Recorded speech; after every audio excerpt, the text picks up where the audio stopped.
Hello friends and welcome to another topic of airport engineering, that is grading and drainage. Myself Tushar Patel, Assistant Professor from the Department of Civil Engineering from the college Mahatma Gandhi Institute of Technical Education and Research Center, Navsari. Now moving forward, as a phrase said by Helen Keller, optimism is the faith that leads to achievement. Nothing can be done without hope and confidence. So, confidently, let us move to our contents. These are my contents of today. First, we'll understand what is airport grading, its importance, and the general requirements of grading. Next, we'll move across to airport drainage, its aim and functions, and the basic requirements of airport drainage system. So, airport grading. The site selected for an airport may have undulating ground surfaces. The operation or the process of leveling in the site by necessary cutting or filling using heavy construction machineries is called grading. The entire area is properly graded to enable quick drainage of storm water and also to facilitate the construction of various airport elements. The grading should be done in such a way that the cost of earthwork is minimum. Naturally, the grading of a highway or a railway bank involves a relatively narrow strip and is usually a two-dimensional problem, that is the length and height. The grading in case of an airfield is a three-dimensional problem that includes the width as it involves a large area. Thus, the proper grading of an airport site is very much important because of the following reasons. It enables the quick drainage of stormwater. It will facilitate the construction of various airport elements such as runway, taxiway, aprons, and many other elements. It enables to fix the gradients for the landing area so that the cost work of earthwork is minimum, and it fixes the general pattern of the subsurface drainage and the surface drainage for the airport. This figure shows you the cutting and filling and doing a proper grading of the airport site for the runway and the taxiways.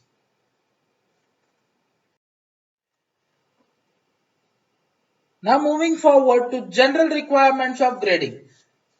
Some of the points that are observed in case of airport grading are: the first one, the amount of the cut and the fill should, as far as possible, should be balanced to each other. The hangage distance and the amount of earthwork to be moved should also be kept at minimum. The subgrade soil should, as far as possible, be of uniform character and should possess a good supporting power. It should ensure the stability of the pavement and the embankments. Proper surface and subsurface drainage facility should be planned. Grading plans should be prepared to carry the surface water away from the runways, taxiways, aprons, and terminal building. If two or more landing strips cross each other, the intersecting runways should have common grade elevations at the intersections. The areas at the end of the landing strip should be graded as a precautionary measure so that the aircraft which may enter these areas unintentionally due to premature takeoff or due to undershooting may suffer minimum damage.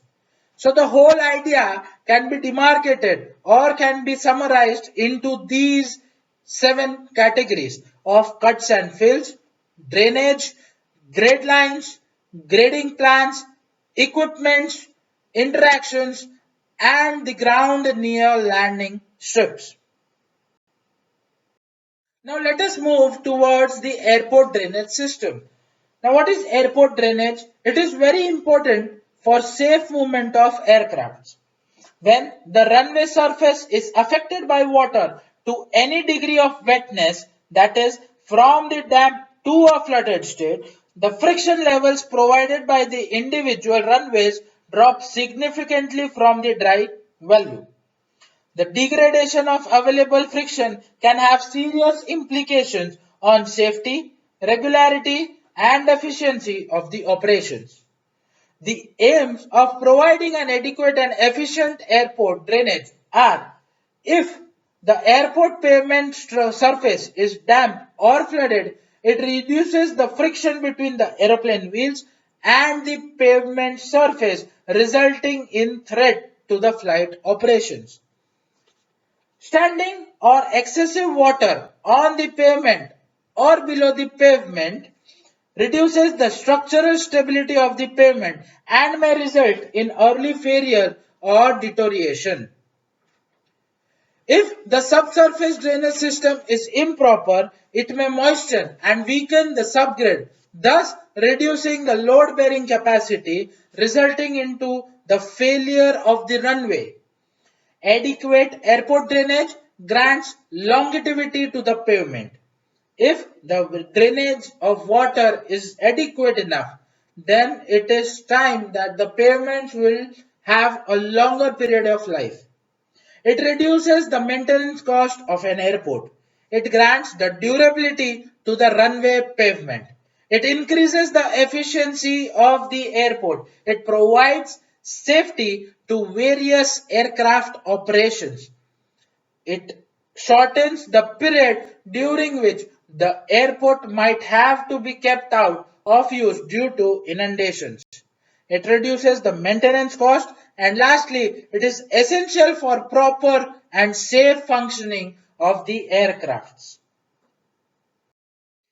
Now, as we have discussed earlier, the importance of and the aims of the airport drainage, here are some functions that a drainage system of an airport serves. First is the removal of surface water. Second is lowering of the subsurface water level in the airfield area. And lastly, the interception and the divergence of surface and groundwater flow from the adjacent areas. Natural drainage at site is rarely sufficient to satisfy the needs of airport, and artificial drainage system must therefore be installed. Next, we move across to the basic requirements of the airport drainage system, truly classified into five: rapid drainage, the capacity, structural strength and safety, the capability of expansion, and the durability. Firstly, rapid drainage. The airport drainage is unusual in its requirement. Ditches and deep gutters used in ordinary drainages are objectionable for safety reasons. Both level fields and the fields with good natural drainage require immediate removal of surface water.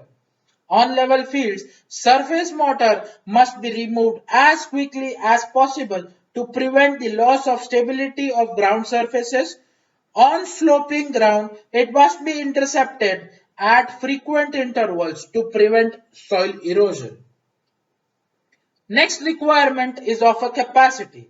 The drains often must carry the groundwater as well as the surface water. Therefore, the capacity of a drain pipe should be sufficient enough to carry surface plus the subsurface water. Third one, Third requirement is the structural strength and safety. The drain pipe under the pavements should be structurally strong and properly installed so as not to be damaged by the live or the dead loads to which it may be subjected. Crushing or failure of the pipe will cause failure of the pavements and create hazards to the aircraft operations. Next basic requirement would be of the capability of expansion. The possibility of future expansion should always be kept in mind. The probability of future runway and apron extensions and additional runways and the taxiways should be considered. Sufficient capacity should therefore be provided in the main drain line to handle the runoff from the future constructions of this kind. So in terms of future expansion system, it should be well planned and always it has to be kept in view for the future expansion. Lastly, the last basic requirement is the durability. The cost of replacing an airport drain, especially where it passes under a paved area, is far more than the initial cost of the pipe and its laying. Thus, the RCC pipe should be free from sulfate attack and the drainage system should be durable enough to withstand any type of load at any circumstances. So here we come to an end of the topic grading and drainage. I hope this might fulfill your requirements for this topic. Thank you. Have a nice day.